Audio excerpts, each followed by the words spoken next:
National Weather Service in Milwaukee-Sullivan has issued a severe thunderstorm warning for northwestern Walworth County in southeastern Wisconsin, northeastern Rock County in south-central Wisconsin, southeastern Columbia County in south-central Wisconsin, eastern Dane County in south-central Wisconsin, Jefferson County in southeastern Wisconsin, southwestern Dodge County in southeastern Wisconsin until 12:45 a.m.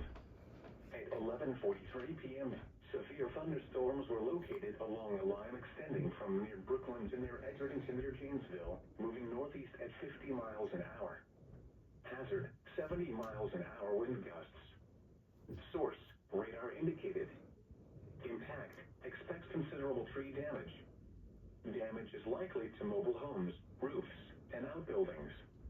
Locations impacted include Mossville, Lake Ripley, Cottage Grove, Huddleton, Utica, Waterloo, Cambridge, Rockdale, Rome, Hebron, Helenville, Deerfield, Lima Center, Deansville, Milford, Jefferson, Marshall, Lake Koshkonong, Whitewater, and Johnson Creek.